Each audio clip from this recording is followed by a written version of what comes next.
old man, dad, and his least favorites, daddy and dadu.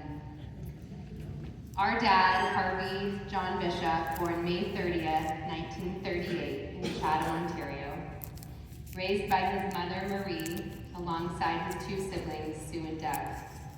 They grew up in Ridgetown, Ontario, with families scattered throughout southwestern Ontario and close by Michigan.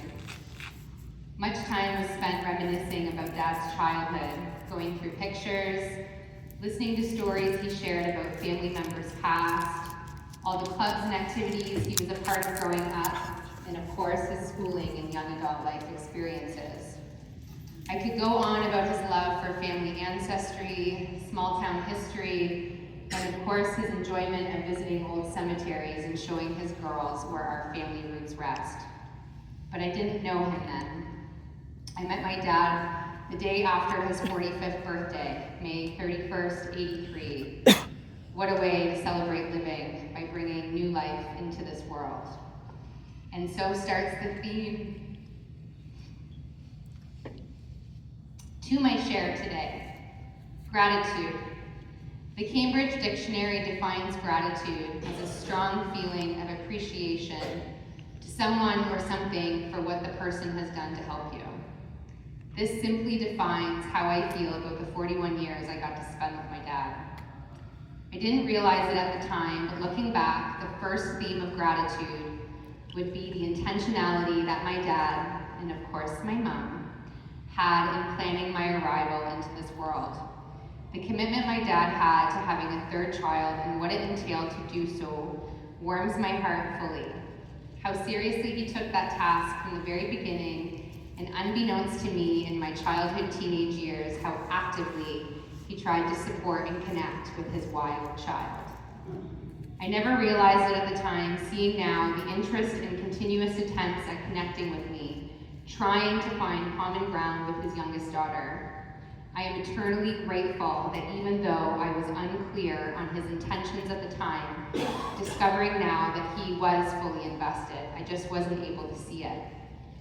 I received a piece of advice in my early 20s that I am also forever grateful for from a very smart and special woman, my dear mom. To meet my dad where he was at in his life and embrace what he was able to give me. This forever changed the way I interacted with my dad. Even now, going through old emails, seeing the way he expressed his love for me truly is a gift to revisit and read. My perspective as a teen was always full of embarrassment. So many assuming my dad was my grandpa.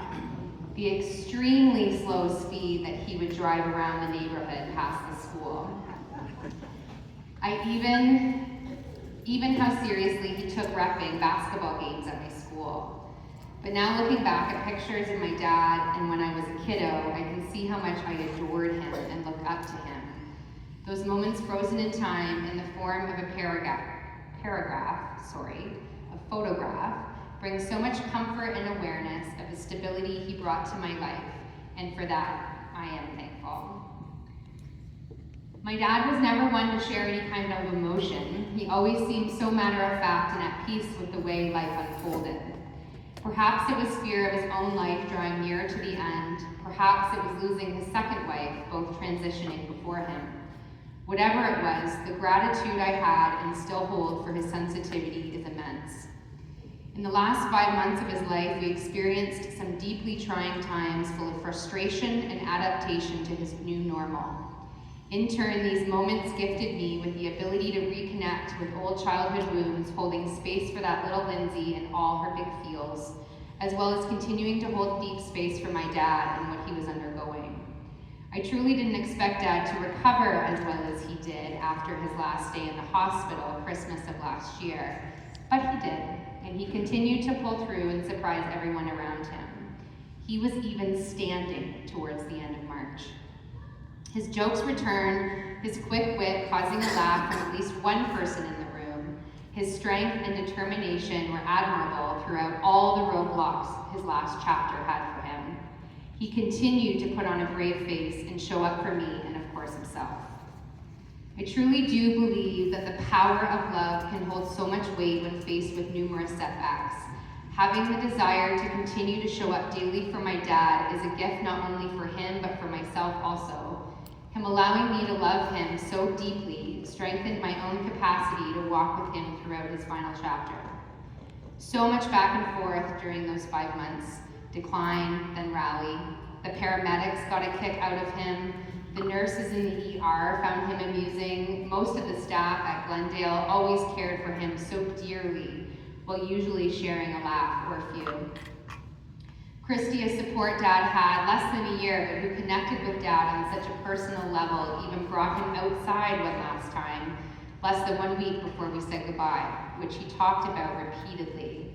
Christy truly was the bee's knees to Dad. I hold so much gratitude for him holding on while I was off grid, seemingly like a light switch once I returned home. I truly believe in my deepest knowing that he held on strong once again for me. I feel deep gratitude for him holding on 19 months after my mom left this world,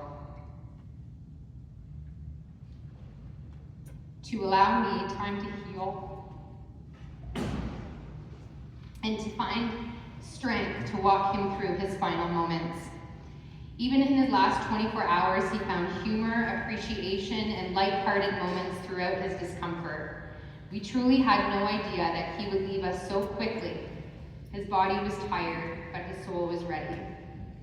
To be able to comfort him in those moments, to hold strong through his final breaths, is a true honor.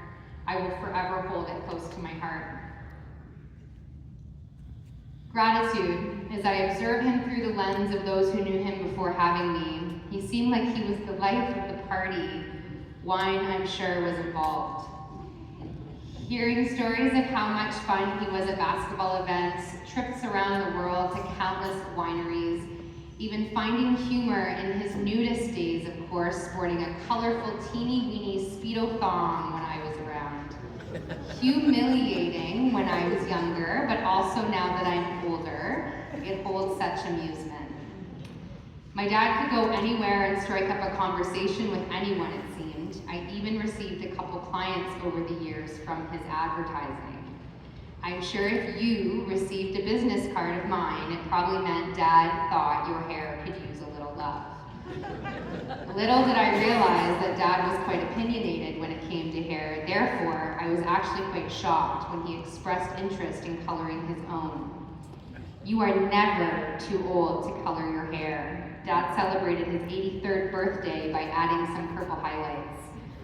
We continued to do so a few more times, me always encouraging more colors of the rainbow, him standing firm with his choice of purple. I would have bet money on never venturing over to that colorful side, eternally grateful he took a leap of faith and had some fun. A quote by Brene Brown. To love someone fiercely, to believe in something with your whole heart, to celebrate a fleeting moment in time, to fully engage in a life that doesn't come with guarantees. These are risks that involve vulnerability and often pain. But I'm learning that recognizing and leaning into the discomfort of vulnerability teaches us how to live with joy, gratitude, and grace. During the last 6 years of my dad's life, our relationship shifted deeply to one that held a deeper connection than I'd ever imagined we'd get to. My dad allowed me to love him in a way my heart longed for. I walked through those years knowing that someday I wouldn't have my dad in physical form, and it allowed me to operate from a place of compassion. In the last couple of years, my awareness of the man that once was had slowly moved to meeting him more and more where he was at, whatever that looked like that day. He became even more of a priority after my mom graduated, and witnessing his grief was truly a gift that allowed me to view his vulnerable side and at times even comfort him. So much gratitude to him that his soul allowed me to witness his last and possibly most vulnerable moments on earth. A poem I copied for my dad in February '93. I was 10 years old. The author said unknown, but with the power of internet, one quick search revealed its author to be Sarah Teasdale, born in 1884. He hung it on his wall for decades. I came across it recently and I felt compelled to share. The Falling Star. I saw a star slide down the sky, blinding the north as it went by. Too burning and too quick to hold, too lovely to be bought or sold. Good only to make wishes on, and then forever to be gone. Let's raise our imaginary glasses of red wine to our dad, your friend, the man we came here to celebrate today, Harvey John Bishop. A well-aged man, much like his favorite wines, the ultimate jokester, the master of a corny pun. Here's to you, Dad, the man that could spot a double dribble from a mile away, who kept us laughing with his one-liners, the only man I know who could rock a teeny-weeny bikini bottom. Here's to unforgettable moments, the endless stories, and the love that will never fade. To a great old man who knew how to keep life lighthearted and full of joy. Cheers, big years. Cheers, Dad.